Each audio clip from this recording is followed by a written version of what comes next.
In 1964, a 17-year-old boy stayed awake for 11 days straight. No drugs, no caffeine, just willpower. By day 4, he couldn't recognize objects by touch. By day 6, he was hallucinating, full visuals, things that weren't there. By day 9, he couldn't complete a single sentence. Mid-thought, gone. Just nothing. By day 11, his brain had essentially stopped working, while he was still alive. His name was Randy Gardner, and what happened to his brain during those 11 days is one of the most disturbing things science has ever documented. And the worst part? You've done a version of this to yourself, probably more than once. So what actually happens inside your brain when you don't sleep? Because it is so much worse than you think. Here's what nobody tells you about sleep. Your brain is not resting when you sleep. It is working harder than almost any other moment of your day, running an operation so critical, so deeply necessary, that without it, your brain doesn't just get tired, it starts to break. And it starts breaking faster than you'd expect. After just 16 hours without sleep, your brain begins to show measurable cognitive decline. Reaction time slows, decision-making gets worse, emotional regulation gone. You become irritable, impulsive, and dramatically less intelligent. Sounds like someone you know on a Monday morning? Yeah, that's brain damage, temporary, but real. After 24 hours without sleep, your cognitive performance drops to the equivalent of being legally drunk. Not tired, drunk. Your prefrontal cortex, the part of your brain responsible for logic, judgment, and literally making good decisions, starts going offline, section by section. And here's the part that should terrify you. You won't notice. That's the cruelest trick your sleep-deprived brain plays on you. The worse it gets, the less capable you are of recognizing how bad it's gotten. You will feel fine.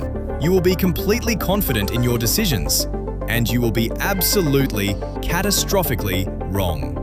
Studies have shown that people who've been awake for 24 hours consistently rate their own performance as normal, while objective tests show they are functioning at the level of someone who hasn't slept in days. Your brain lies to you while it's breaking down. But why? Why does missing sleep do this? Because sleep isn't a pause. Sleep is maintenance. And your brain, your incredibly complex, energy-hungry, constantly firing brain, generates toxic waste products as it runs throughout the day.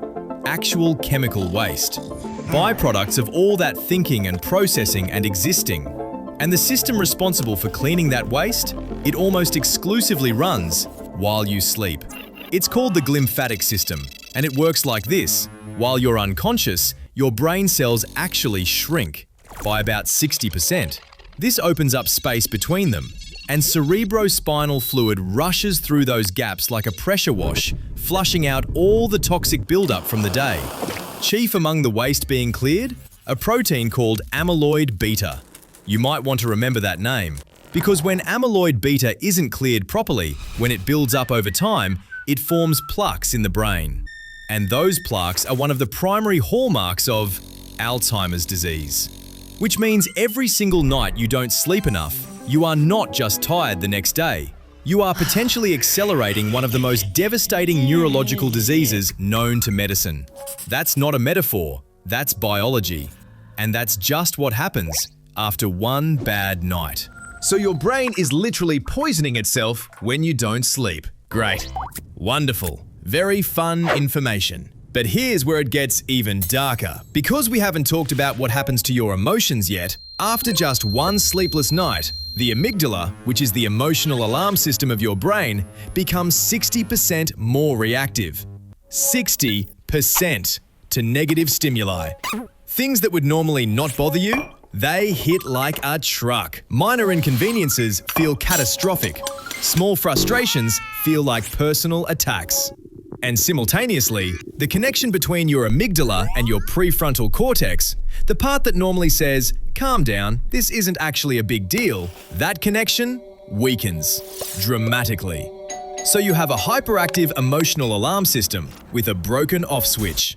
This is why everything feels unbearable when you haven't slept. This is why you cry at commercials. This is why you send that text you definitely shouldn't send at 3 a.m. Your brain is not in control of itself, and it genuinely cannot tell. Now, what about the people who say they've adapted? The ones who say, I only need 5 hours. I've trained myself. I'm fine on less sleep. Here's what the science says about that. You haven't adapted.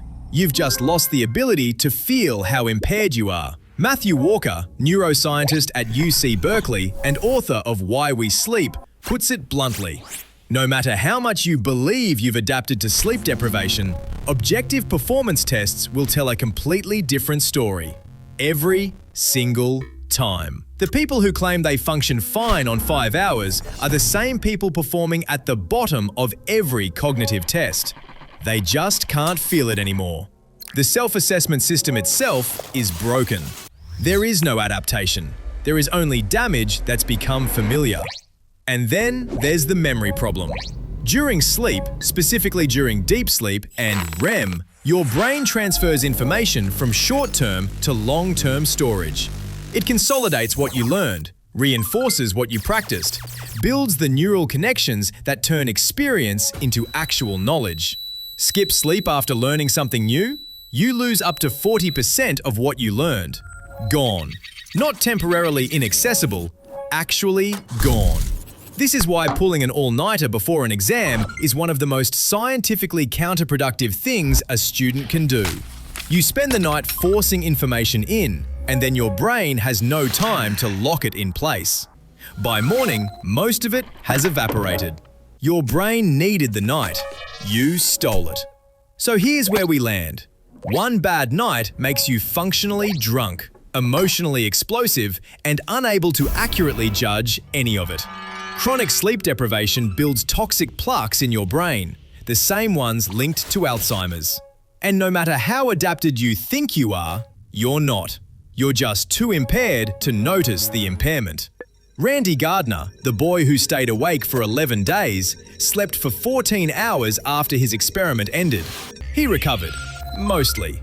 But he was 17, with a young, resilient brain. The question is, how many nights have you already stolen from yours? Because your brain is keeping count, even if you're not.